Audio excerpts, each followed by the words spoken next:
This show is part of the RetroZap.com podcast network.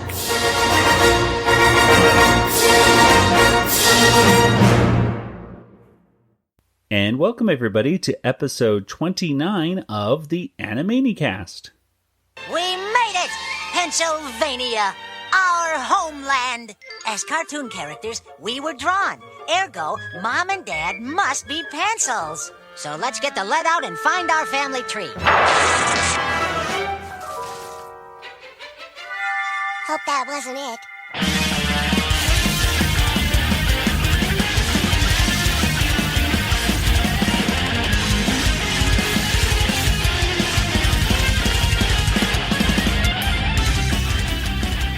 And welcome again to the Animaniacast. We are a podcast that is dedicated to the animated television series, Animaniacs.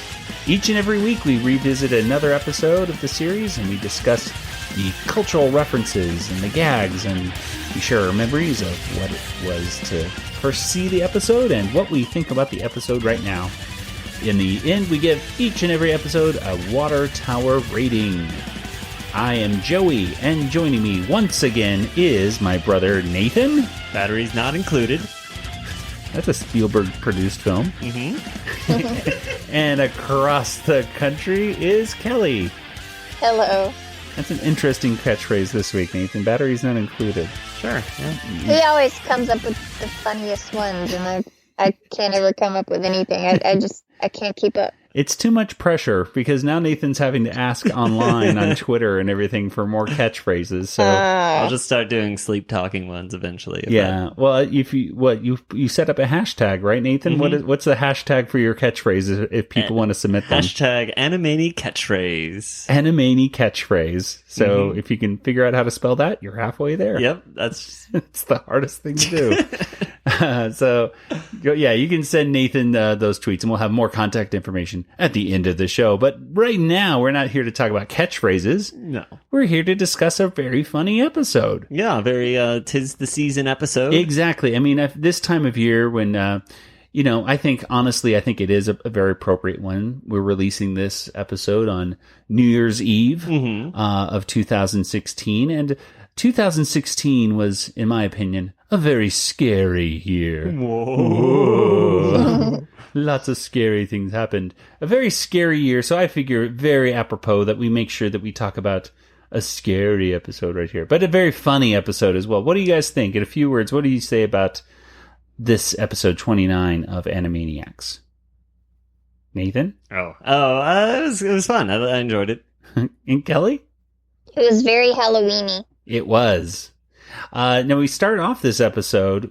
Well, first of all, let's start off this episode by asking Nathan. Nathan, when did this episode first premiere? Okay, Joey, this episode came out October 29th, 1993. It was a Friday, right before Halloween's coming up, and released on this day, Nightmare Before Christmas and Fatal Instinct.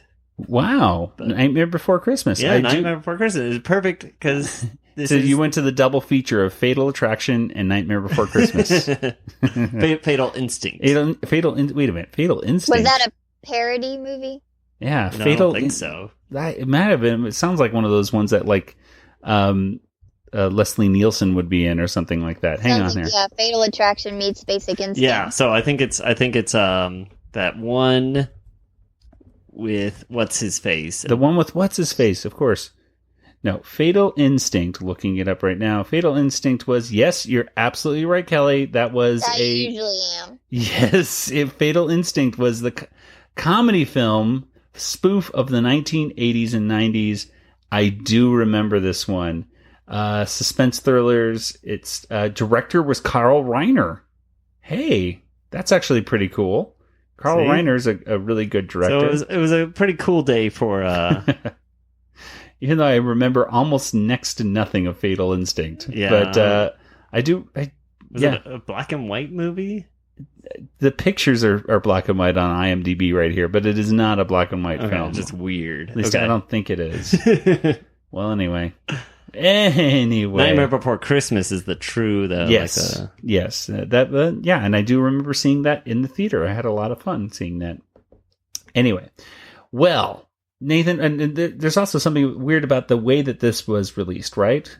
Yeah, so this one was released on the 29th, but the next episode, which is episode 30, was released on the 28th. So it's kind of a... Yeah, so this one we're kind of doing a little bit out of order in the order in which it was originally released. Yeah, but this is how it is on the DVDs and Netflix and everything else. And the episode count itself. So even though the release date is kind of out of whack, it's... Yeah, I don't know. Yeah, whatever. We're counting it. It's good. It's fine. And of course, we are recording this episode just a week or so after a very important birthday, right, Kelly? Yes. And whose birthday? Who just celebrated their 70th birthday? Steven Spielberg. That's right. I thought it was Kelly. No. No. You look very good for 70, Kelly, I gotta say. Yeah, when 70-year-olds you reach look as good you will not. That's, that's true, though. Steven Spielberg does actually look fantastic for 70 years old, I think. He really does. Yeah. So I know we had a lot of discussion on the Animaniacast Facebook page, people discussing like what their favorite thing is besides Animaniacs, what's their favorite thing that Steven Spielberg has been a part of, and just so many different things that people were listing off. Obviously, cartoons, Tiny Toons, Freakazoid, stuff like that. Animaniacs. But, one person said Animaniacs, and I said, so besides Animaniacs, your favorite is Animaniacs, and he said, oh yeah, but something else right there. But it's fantastic, and thank you, Steven Spielberg, Mr. Spielberg, I should say. I know you're one of our listeners, so thank you very much. I call him Steven. Oh, see, you're on a first name basis. Yeah, I pretend. But in case he's listening or would ever like to be on the show or send me an autograph. We might be able to fit you in, maybe. Yeah, we'll see what we can do, Steven. Well, yes. Any fly us down to Burbank or whatever, just for an in-person interview. That'd be great. Goodness. At your cost, but hey, I'll pay for the rental car. I'm sure he could afford it. Okay, that's true. That's true. Okay, so look for that in 2017, folks. Woo! Our in-person interview with Steven Spielberg. A girl can dream, right? Well, I think we've talked enough about all the other stuff. Let's get into this episode, shall we? Well, the first thing that opens up is a very Halloween-y kind of opening again with Where's Lon Chaney? Mm-hmm. Where's Lon Chaney? But then, of course, we get right into Draculee, Draculaa, and then following that is Phranken-Runt. So let's see. Draculee, Draculaa. Let's talk about that first.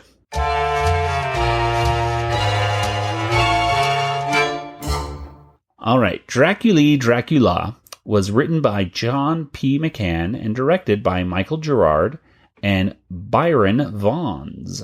And Kelly, what happens in Draculee, Draculaa?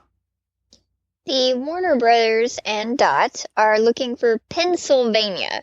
Pencil, Pencil, because they explain that they're looking for their ancestors, and because they're drawn, their ancestors must be pencils. So they're looking for Pennsylvania, but accidentally end up in Transylvania, and they see a castle looming and decide to go there, and Dracula it's his castle. So he lets them stay with the idea that he's going to suck Dot's blood. Oh no.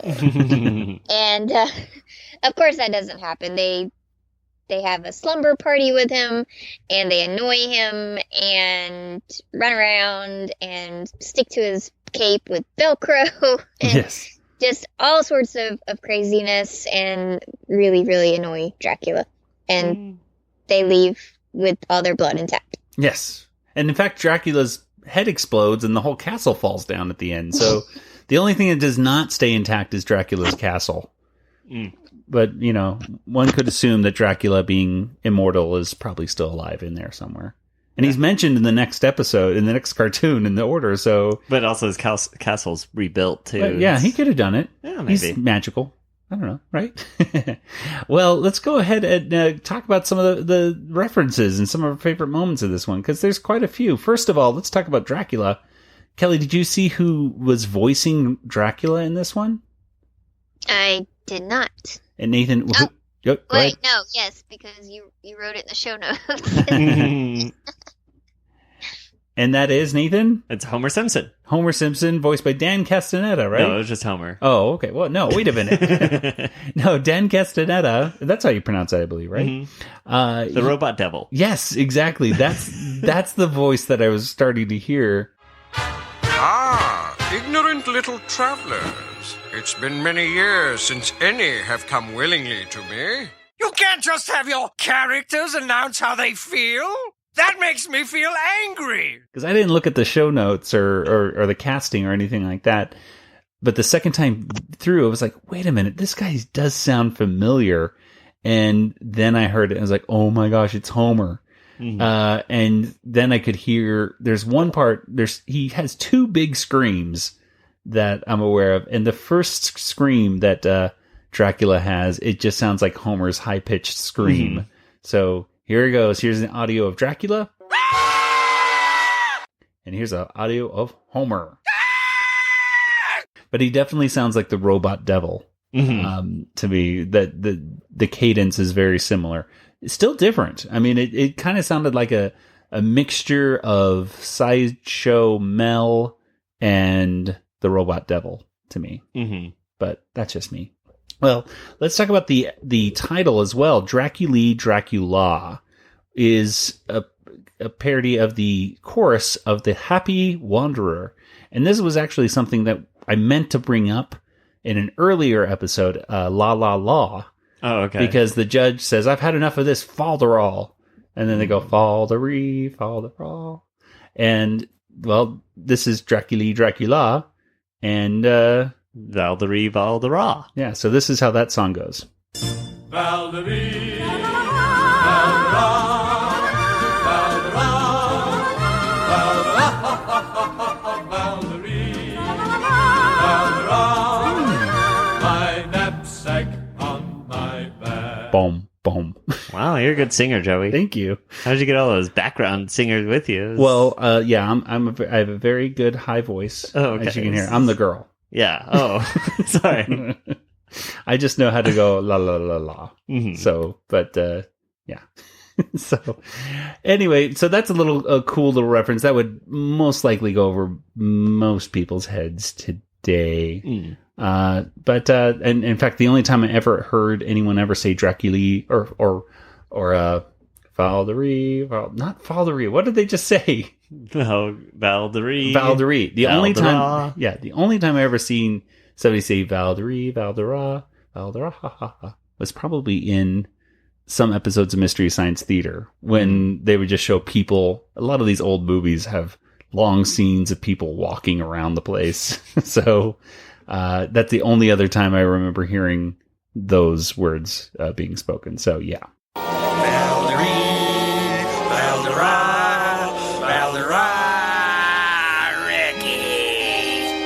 They mentioned a few things. First of all, for references, they mentioned Willard Scott in a swimsuit, I believe, would be frightening.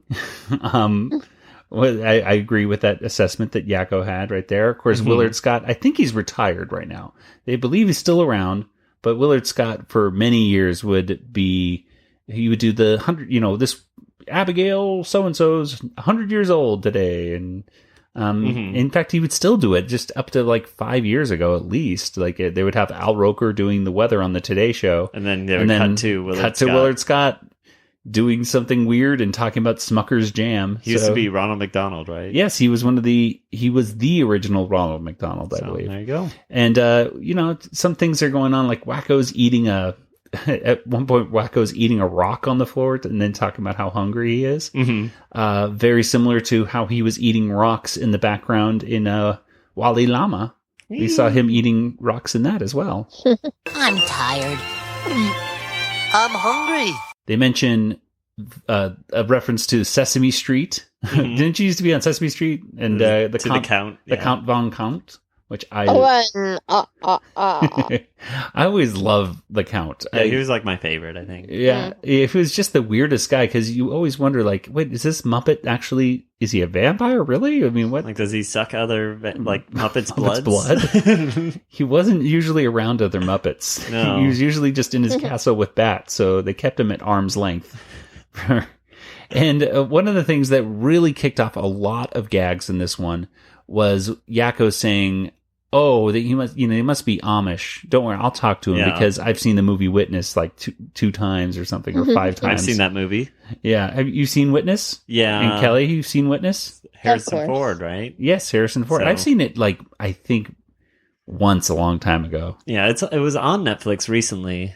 It's a good movie. Yeah, I mean, I kind of had it on in the background, so just so you were really paying attention. No, so you would not be able to talk to Dracula if you met him. No, didn't have as much information as Yakko did. But that is, of course, but it makes sense that they're doing that because there is a high Amish population in the state Pennsylvania. Mm-hmm. So that would. So yeah, it's a weird. They think that they're pencils, but they know that Pennsylvania. Well, they just don't know how to spell it. I just don't think they know how to spell Pennsylvania. That's probably. I think it's a land of pencils and Amish people. They mentioned Howard Stern in a room where it's like the monster inside is about to bust down the door. It reminded me a lot of the Haunted Mansion. To me, where the door you pass a big door like that, where it's kind of there's a monster on the other side bending the door. You boys will be sleeping in the Mary Poppins suite. It's very cozy. Sounds like Howard Stern. And of course, Howard Stern, a horrible human being. No, he's on. Isn't he still on America's Got Talent, or at least was? I don't know what's going on with him, but he's a shock jock, and he has a lot of fans. And another reference that we saw was Sheena Easton. This whole thing of Sheena Easton. Yeah. When Dot takes out his Dracula's teeth, I believe after brushing them. Mm-hmm. And puts them on her ears and says, "Don't I look like Sheena Easton? Do you think I look like Sheena Easton?" And then she even talks about it at the very end of the episode too. There's a callback to the Sheena Easton thing. I still think they make me look like Sheena Easton. Now, I'm familiar with Sheena Easton a little bit. I am not familiar with her having weird earrings or stuff in her hair. Kelly, are you at all? No. Yeah, I didn't get that at all. I'm like, huh? Now, are you familiar with either one of her songs? No. Kelly? I'm really bad with song titles and artists, but if I heard them, I probably would recognize them. All right, so I believe Sheena Easton is responsible for this particular song that you might be familiar with. Here we go. Ready? We're booting it up. Seinfeld. It's the... There we go. It's on 2 episodes of Seinfeld. Yeah, when George has his cane or something like that, right? Mm-hmm. He's trying to show that he's handicapped or something so he can get a room. And I think it's when Kramer got a job too. He also has his cane. Yes. Here, gotta wait for the hook. Here he goes. Sheena Easton, everybody.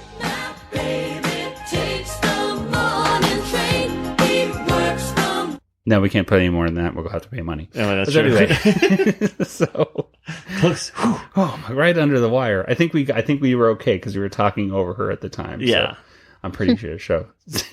But I'm looking at all her covers and stuff on YouTube, and I couldn't find anything where she puts stuff in her hair. So I'm like, I don't know where Dot's getting that idea that she had weird stuff like that. But there we go. And finally, I mean, they at the very end, they do the whole Bugs Bunny thing one more time, and they go all the way to Tasmania. And for a split second, you do hear the theme song, the dun dun dun dun dun dun.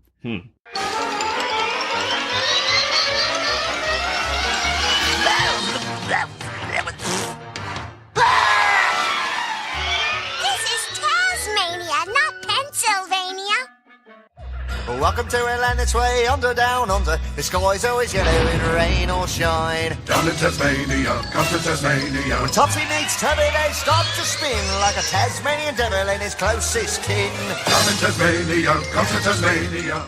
I know Tasmania was a show on Fox Kids at this time. I believe I think it was only on Saturday mornings, I want to say. I was not a huge... I didn't watch Tasmania. I don't remember it at all. You don't remember it all? Kelly, you remember anything about Tasmania? It has the Tasmanian devil in it. You're right. You do remember it. Yeah, I don't remember much of it. Then Taz. I mean, there's Taz, obviously, and he had his family in it. It was like Taz and his family, and I think his dad talked like Bing Crosby. That's all I really remember. Was Dizzy in it at all? Dizzy Devil was not in this one. Oh. Which I like Dizzy Devil more than Yeah. Taz, actually. So, but that's just me. We had a really cool Dizzy Devil doll. Do you remember that, Nathan? Mm-hmm. We had a cool Dizzy Devil plush doll. Propeller would... Yeah, he had a little plastic propeller on the top of his head that you could actually spin. And I used to everything. play like as if he was flying. Yeah. I could make him... Aw. Yeah. Ooh, it's a puppy. Puppy? A cute little puppy wuppies come to play with me. If you were my puppy, I'd feed you big juicy steaks and tasty bones and yummy meat byproducts and... Does that sound good? Uh-huh. Goody! Then you can be my puppy and we'll play together every day and I'll love you and hug you. There we go. I think that's pretty much it when it comes to references. I'll mention one more that's very subtle. Mm-hmm. And the musical cue, whenever they show the castle or something dramatic is happening, usually, and it's in both of these segments of Draculee, Draculaa, and then Phranken-Runt, is the music goes bum bum bum. Hey, there's a great place. That, I believe, comes from Young Frankenstein. At least that's where I've actually heard it in a real movie. At least I think it was from Young Frankenstein. I'm pretty sure it is. I'm sure they do it in that. They do.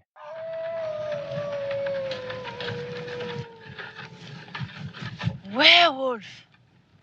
Werewolf? There. What? There, wolf. There, castle. Why are you talking that way? I thought you wanted to. No, I don't want to. Suit yourself. I'm easy.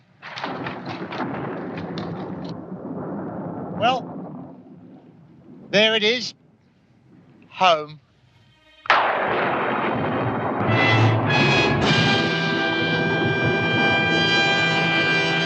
And then, as far as I know, that may be the first time it came from, but who knows? Even Young Frankenstein was... It's a parody of other things. Yeah, so. it was a send up to other old movies of the past, so that just might be a musical cue that could have been all the way back from the original Frankenstein and Dracula. Mm-hmm. Yeah. Who knows? I don't know. If you know, let me know. But, guys, those were the references, but what were some of your favorite moments? I liked when Dot said her full name. Oh, yes. Oh, you stole that one from me. It was just a fun little scene with them meeting. Can you say it from memory? No, from memory, no. Take it away, Kelly. Princess Angelina, Contessa, Luigi, Francesca, Banana Fana, Bobesca III. Nice. Very good. I would have got the third part. I mean, the last part. You know what I mean. I'm Dot, but you may call me Princess Angelina, Contessa, Louisa, Francesca, Banana Fana, Bobesca III. Tee-hee. Yes, that's kind of a reference. Kids still... I guess people don't really do the name game that much anymore. Fee-fi and the mo. Then you say the name again with an M this time. And there isn't any name that you can't rhyme. Everybody do Tony. Tony, Boboni, Banana, Fana, Fofoni, Fee-fi, Momoni, Tony. I used to always go Joey, Boboey, Banana, Fana, Fofoey. Me, my, Moe. Joey. I have a friend named Bo, and That's a Bowie? No, Bo, Banna, Bo, me, my, Momo. I just you say Bo like 4 times at the beginning. Oh, that's awesome. I'll have to do that next time I see Bo. I'll just be very confused. So, what other kind of moments, guys? Wacko stole watch. Yes. Did you even notice that, Kelly? That Wacko stole Dracula's watch in this one? I don't recall that. Yeah, I didn't see it. I didn't see it at all. And then Nathan, as soon as I walked in here to record, he's like, "Did you see Wacko steal a watch?" And when Yakko is talking to him about, Yakko just like, "Oh, did you know that you? Does Batman know you stole his cape?" And that's one I had as one of my favorites too. Yeah, but then while Yakko is talking to him, Wacko is reaching into his pocket and taking out his pocket watch. And then Dracula quickly turns around to see what the heck was going on behind his back. Mm-hmm. And then Wacko jumps on his lap or his arms and kisses him and stuff like that. Yeah. Oh, see, I was just distracted by the Batman reference. Exactly. And they did another Batman reference basically when he falls into the ground. Yeah, he falls into the bat ground. Signal. Yeah, and then his eyes had the bat symbol in it too. So that was cool to see the whole Batman thing. Kelly, what anything else, or did Nathan steal all the stuff? No, not all of it. I like the sign on the door that said UPS driver, okay to leave plasma on front porch. Yes, that was really cool. I really like the animation in this one too. Yeah, I thought it was well done overall. They were definitely drawn in their super cute style. Mm-hmm. the noses and everything just looked a little. They looked really cute, but the animation was really well done. This is one of their first episodes, right, Nathan? This was the first one that John P. McCann wrote for the Animaniacs. So it was like early in the production of Animaniacs. So perhaps if I were to guess, I would think that maybe this episode was one of the first ones to get animated. Maybe. Because we've already mentioned John P. McCann's name in previous episodes of this. But they obviously wanted to hold this till hold this one till Halloween. So, and we're coming up on the 25th anniversary of this episode being picked up, I believe, right? Well, yeah, he wrote it on December 16th of 1992. So, or 1992. So there we go. Well, so wait a minute. That's not the 25th episode. 24th. Okay, wait. Yeah, so sorry. From 1991. There we go. It was. Okay. So 25 years ago. 25 years ago, this episode was actually picked up. Very cool. Yeah, there's a whole story on, I think it's on his blog or something, right? Yeah, it's rightenoughlogspot.com. So yeah, where you can see John McCann's like whole story about him and Paul Rugg sitting down and eating chocolate donuts. Watching a movie, Zontar, Thing from Venus, while they wrote it or something. So yeah. Well, you can see, and it's interesting though that those two guys would be like together, and like Paul Rugg wrote the La La La episode where they talk about the falderall, and so they're in the same mindset. There was something in Zontar, Thing from Venus, or whatever. One of the movies that they were watching together probably had Baldery in it. As long as we're bringing up Paul Rugg, I might as well mention real quick that a previous episode that we had, which was You Risk Your Life. I put out a question of, does anyone know what audience this is? And because I had no idea, and that was probably, we were to venture a guess of why You Risk Your Life is not featured on Netflix.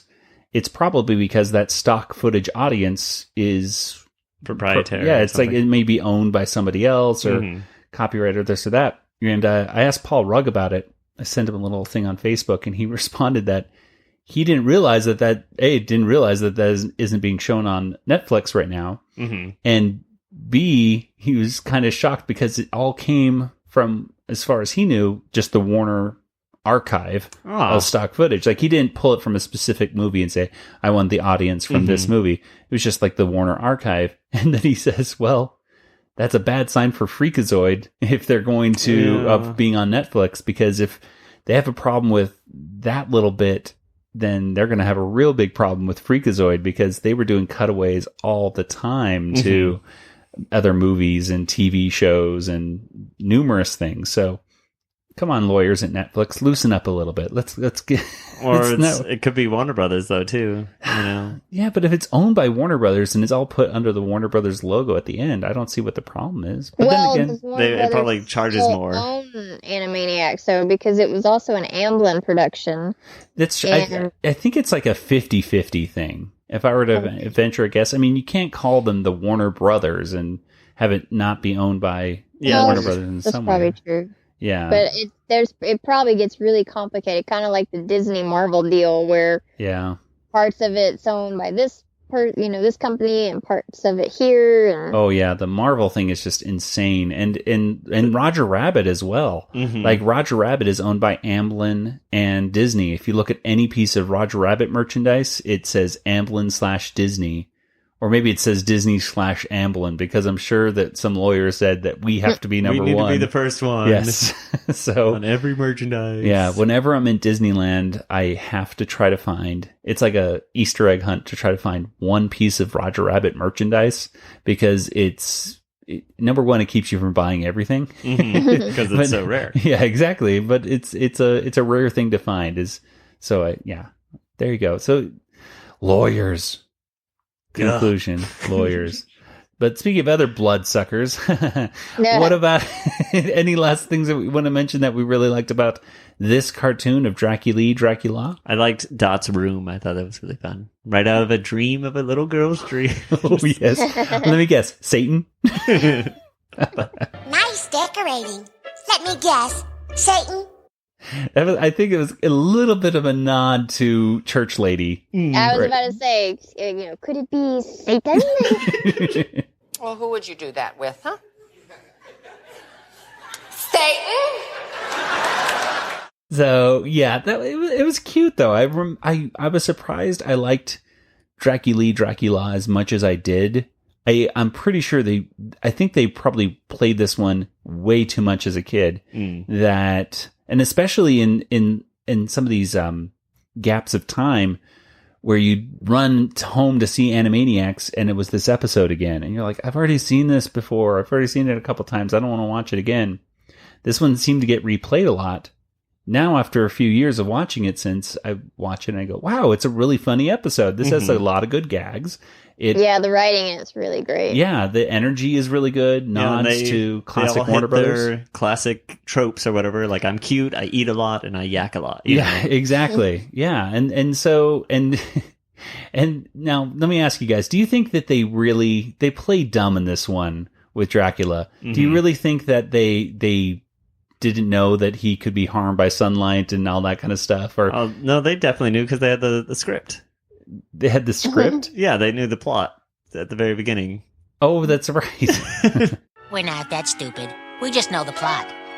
So I really get the first time watching it through it feels like, oh, they're just like kids that are trying to get this, grumpy guy to play with them. Mm-hmm. But a second time I watched it, I was like, oh, they know exactly what's going on and they're just trying to defeat Dracula. Mm-hmm. They're like Buffy the Vampire Slayer, except the Warners. Warner the Vampire Slayers. Wacko the Vampire Slayer. I don't know.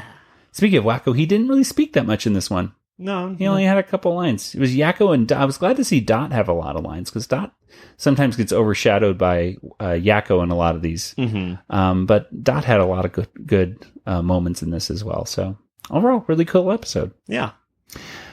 Okay, well, let's move right over to our second segment, and that is Phranken-Runt. And Frank...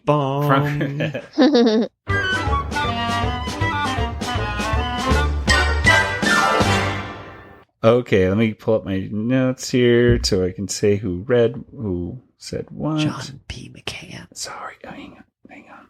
Is it John P. McCann? Yeah, he wrote this one as well. Okay, hang on. He wrote both of them. Yeah. Okay, hang on.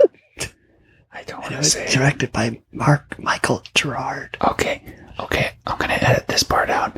Okay, so this episode was written by John P. McCann, and it was directed by Michael Gerard. There we go, Phranken-Runt. So John P. McCann having two different segments in this. Very spooky. 2 out of 2. Yeah, there we go. And I'm assuming, I'll have to check the credits a little more closely, but I'm assuming he wrote the songs and stuff too. Oh. Perhaps.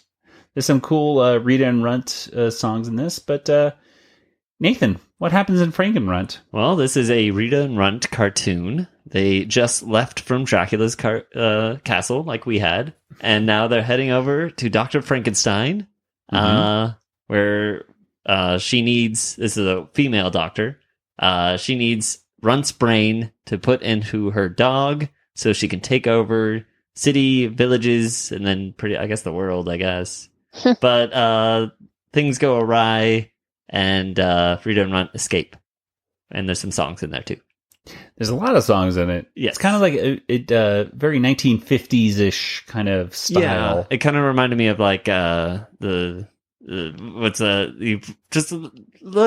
the left. Rocky Horror Picture Show. I've never actually seen it all the way through. What? I know. You ever seen Rocky Horror, Kelly? No. I'm the only one. I used to go to Rocky Horror all the time in like high school. We go there, and then we go to the midnight showing at the Loft here in Tucson, and they'd sometimes we'd go more than a few times a month. Like it used to be every Friday night at midnight. You'd go and you'd get with your friends from drama, because that's the only weirdos that'll go to the Rocky Horror Picture Show. You sing a lot, and you say a lot of stuff to the screen. Yeah, everyone dresses up and... Yep. And then you have actors acting in front of the screen. It's a lot of fun. I wouldn't recommend... I mean, I got bored of it after like the second time, but my friends like to keep going, so I was like, okay. And in Rocky Horror, which I think was just on Fox recently as a revamped, because that's the new thing to do. But in the movie, it opens up with a rainstorm and Brad and Janet going to Frankenfurter's castle. So yeah, very similar. Yeah. I couldn't point out one particular song in Rocky Horror that sounded, most similar to this, but it definitely had that flavor as well. Definitely had that flavor. Yeah. Definitely. Well, the biggest real reference in this one, and there's a few of them. I mean, they talk about Ford Festivas at the end. For $50 and a chance for the Festiva, how many brain cells does a dog have? Oh boy, oh boy, oh boy, oh boy. 9. Definitely 9. Or you can still see a Ford Festiva, I believe, every now and then on the streets. But probably the biggest reference is the scientist herself, the Bride of Frankenstein character, who looks and sounds a lot like Madeline Kahn. And Madeline Kahn, at the very climax of Young Frankenstein, basically sort of becomes the Bride of Frankenstein.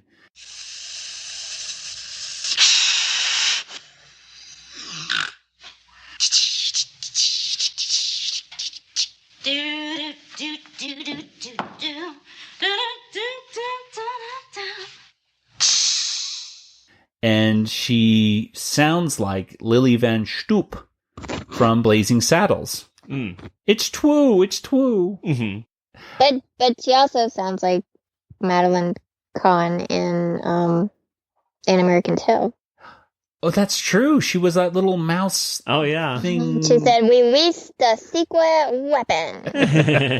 I forgot Madeline Kahn was in that. Yes. Oh, that's a Steven Spielberg movie, and it's the best. Steven Spielberg. I love An American Tail. Yeah, it's great. I saw it so many times as a kid. But yeah, she definitely had the face, the voice of Madeline Kahn, and the posterior of Jennifer Lopez, I think. So she had different parts of her body from different people, I'm sure, just like the original Frankenstein. So who knows? Jennifer Lopez might be mixed up in there, perhaps. Yeah. What do you guys think about Phranken-Runt? I enjoyed it. Yeah. Kelly? Yeah, I liked it. I think it's funny that we were watching the Netflix closed captioning before going in here. And at one point she is saying like walk all over the town or something like that. And the mutt thinks she's saying walkies. Yeah. So then he brings the leash over and he goes, woof. Yeah. But on the closed captioning, it says, lead me. So, I mean, I think you're like that. He didn't say lead me or anything even close to that. And I think Oh boy. Okay, let's talk about the "I love you, you love me" thing for a second. Are you going to play a little clip of it? Okay, I will play a clip of Chewbacca and professing his love to Han Solo. A Jedi. in Return of the Jedi, when Han and Chewbacca get reunited, there's a moment where he says, "Luke, what?" He's like asking Chewbacca, what is he saying? And it sounded like, we always talk about this when we were kids, that Chewbacca, it sounds like he goes, "I love you, do you love me?" So yeah. What's going on? And we just laughed at it and thought that's exactly what he was saying. I think it's because we also were watching like America's Funniest Home Videos. Maybe. And there's like a dog that would say, "I love you." So that was probably mixing those two moments together made it sound like Chewbacca was saying he loved Han Solo. "Do you love me?" That's great. That is an ongoing gag in our family, everybody. There you go. Little insight to me and my brother. But even my wife will say it. She'll go, "I love you, you love me." It's great. But I talked to other Star Wars fans and they go, they get no. mad. They get mad. I was talking to my friend Jason, who was just like, "No." It's like, fine. It's just a joke. It's funny. I know he's not really saying "I love you, you love me." But yeah, the good song in this one. Nice moments. I like this one a lot more than I remembered. There's one particular part of it that always stuck out when I found out we're going to do Phranken-Runt, and that was when she says, "Laboratory." Hot dog, check it out. Santa sent me brains for scout. Come on, stay with Auntie Glory forever in my laboratory. And I always liked how she says that line in this one. But yeah, little things like the brains that she's looking for, and one was a television executive. It is the smallest of all of them. Yes. And like a robot brain that's like in there too. She should have just used that. That would be awesome. A robot dog brain. Like, it doesn't need to be a dog brain. And he didn't even need a dog. And at the very end, the dog's fine. It seemed. Yeah. So well. It was cool that the floor was waxed the entire time. It was a fun like. That's true. That little rat was having trouble staying in one position. Even Runt's like sliding on the floor, knocking into things when they're escaping. Well, it was nice to see.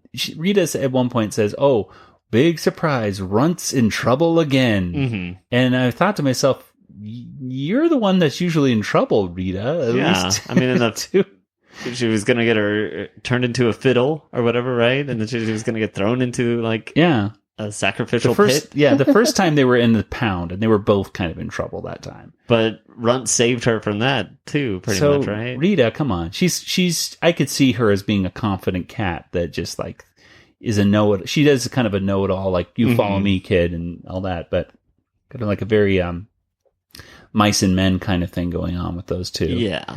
And I was surprised that Runt never said anything when Rita looked right at him and said, "The poor cat in the rain look.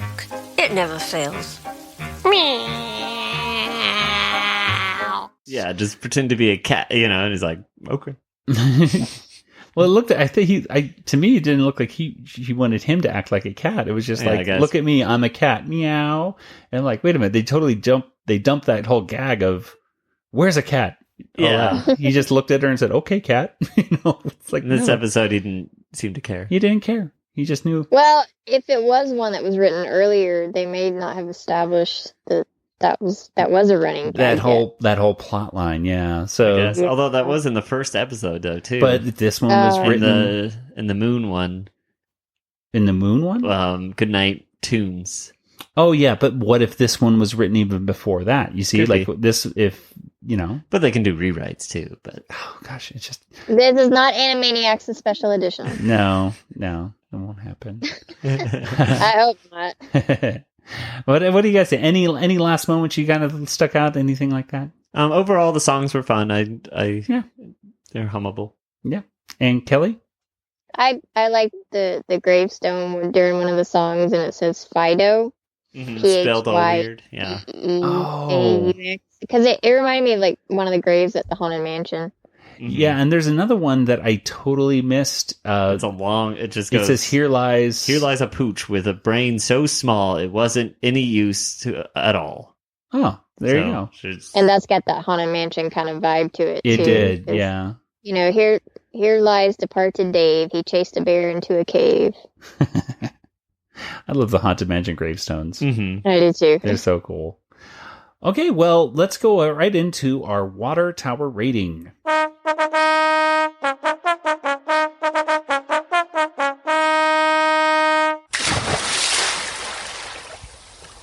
Okay, so what do you guys think? Out of 5 water towers, Kelly, we'll start with you. How many water towers would you give this episode? It's tough because it's only 2 segments. And I liked them both. I liked Dracula a little bit more. And I really enjoyed the writing and the gags in that one.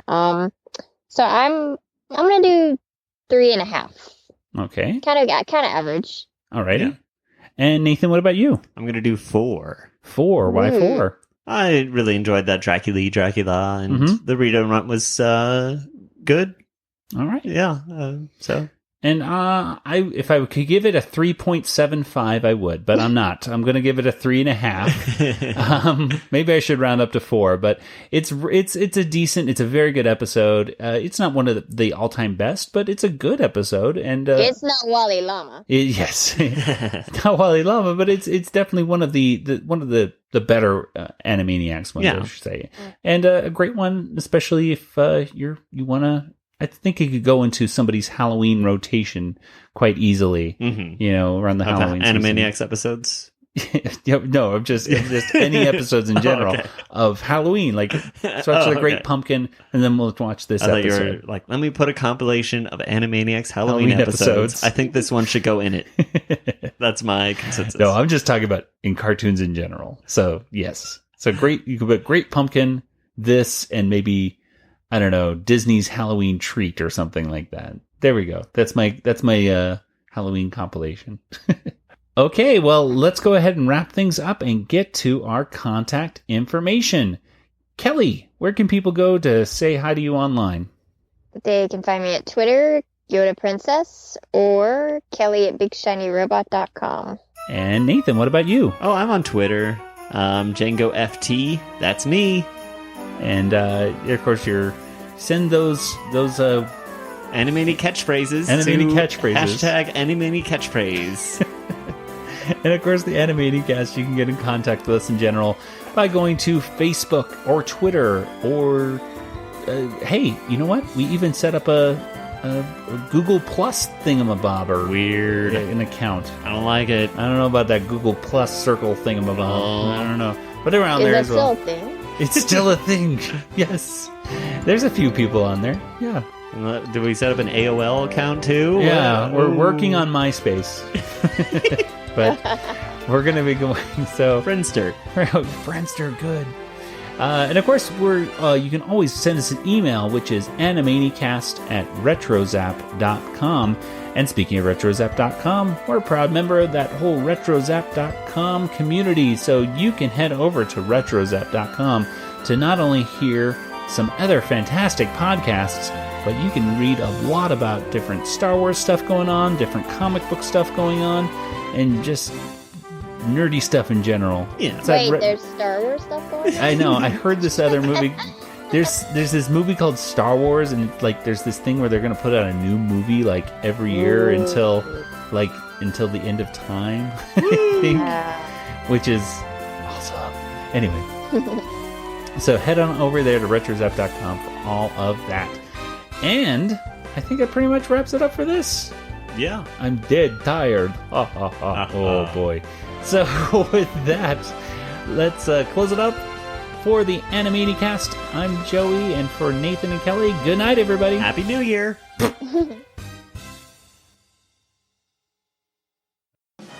This podcast is not endorsed by Warner Brothers or Amblin Entertainment and is intended for entertainment and information purposes only. Animaniacs, the Warner Brothers logo, all names, pictures, and sounds of the Animaniacs characters or any other Animaniacs-related items are registered trademarks and or copyrights of Warner Brothers, Amblin Entertainment, or their respective trademark and copyright holders. All original content of this podcast is the intellectual property of the Animaniacast unless otherwise indicated.